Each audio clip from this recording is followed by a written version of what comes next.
ډېره مننه ملیار صاحب، ډېر درته خوشحال شو چې ته موږ ته دا ځای راغلی او میدان چکر دې وویله، بیا موږ باندې راستون شوې. وخت ته راکولو ډېره مننه، شکریه. ما خپله نامه خو رحمت الله دی او ادبي نوم رحمت دی او ستوري خیل علاقې کې اورکزی ستوري خیل علاقې کې شیراز ګړۍ کې د ژوند شپې تېروو او بس دا لنډه پېژندګلوي ده. ډېره مننه او د وخت راکولو هم چې تاسو موږ سره دومره قیمتي وخت وښکلو. نو وخت هم نه خرابوو ملګري، لا په تېره سره څه یو اول غوښتنه خو یې مو پوره کړه چې کوم شعر مو وویلو هغه شعرونه لکه نور ورته وویلم مه غزل د مغه هغه شعرونه ما خو نور انتخاب کړي وو ځوان دپاره څه دا ویایو د غزل نه مخکې څو شعرونه دي. هیڅ د رنګه تور یم خو زړه سپین ساتمه، د رنګه تور یم خو زړه سپین ساتمه او ستا په خبرو زه یقین ساتمه او ځکه مې هر وخت زړه خوشحال وي پکې دننه یو نیازبین ساتمه، ځکه مې هر وخت زړه خوشحال وي پکې دننه یو نیازبین ساتمه. وایم که یاد یې په دوغا کې کړمه خوله کې تیار ورته امین ساتمه. مننه. وایم که یاد یې په دوغا کې کړمه خوله کې تیار ورته امین ساتمه. زه غزل مطلب دی چې داسې په تا پورې مې زړه راټول وي، داسې په تا پورې مې زړه راټول وي لکه په سترګو چې باڼه راټول وي او ځینې سړي پورې ټول کور پریشان وي، ځینې سړي پورې ټول کور پریشان وي او ځینې سړي پورې کاله راټول وي. مننه. ځینې سړي پورې ټول کور پریشان وي او ځینې سړي پورې کاله راټول وي. بیا راټول شوي دي پریشان پښتانه، بیا راټول شوي دي پریشان پښتانه دا لکه بیا د چا په خوله راټول وي، بیا راټول شوي دي پریشان پښتانه دا لکه بیا د چا په خوله راټول وي او دا سپین غاښونه د په خوله کې داسې لکه حجره کې پښتانه راټول وي.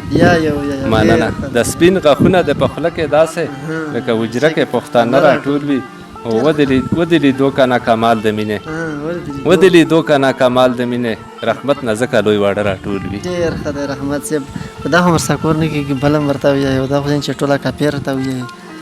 مننه، ډېره شکریه. بل غزل به ولټوو. غزل نه مخکې څو شعرونه دي دا تا ته ډالۍ وي سپیشل. ډېره مننه. چې د کوره راوتمه راپسې وه، چې د کوره راوتمه راپسې وه یوه دعا د مور محکمه راپسې وه، چې د کوره راوتمه راپسې وه یوه دعا د مور محکمه راپسې وه او ما ساکلي د وصال خوندونه نه دي جدایي لکه لاړمه راپسې وه، ما ساکلي د وصال خوندونه نه دي جدایي لکه لاړمه راپسې وه او چې په لار د ستا د کلي تېرېدمه، چې په لار د ستا د کلي تېرېدمه خوشبويي د ستا د چمه راپسې وه. مننه. چې په لار د ستا د کلي تېرېدمه خوشبويي د ستا د چمه راپسې وه. غزل دی. غزل مطلب دی چې دومره ادبار چې دی په ما کېږي، دومره ادبار چې دی په ما کېږي بیا خو زما او ستا سودا کېږي، دومره ادبار چې دی په ما کېږي بیا خو زما او ستا سودا کېږي او نن راته وګوره په مینه مینه د سبا غم به بیا سبا کېږي، نن راته وګوره په مینه مینه د سبا غم به بیا سبا کېږي او زما ګریوان پورې که خاندي خیر دی، زما ګریوان پورې که خاندي خیر دی په لیوانو پورې خندا کېږي، زما ګریوان پورې که خاندي خیر دی په لیوانو پورې خندا کېږي او دا لکه وي د پښتنو کورونه، دا لکه وي د پښتنو کورونه د هره ورځ چې هره ورځ پکې جاړه کېږي، دا لکه وي د پښتنو کورونه چې هره ورځ پکې جاړه کېږي او زما تورخم باندې ویرونه کېږي ستا په واګا باندې ګاډا کېږي. مننه، ډېره شکریه.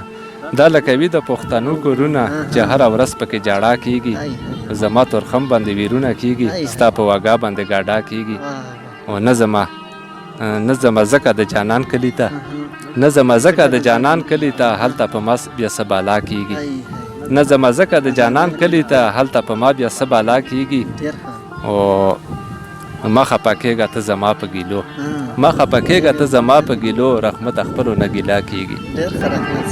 مننه، ډېره شکریه. ډېره مننه د وخت راکولو، ډېره مننه په بیا ډېره مننه، ډېره شکریه.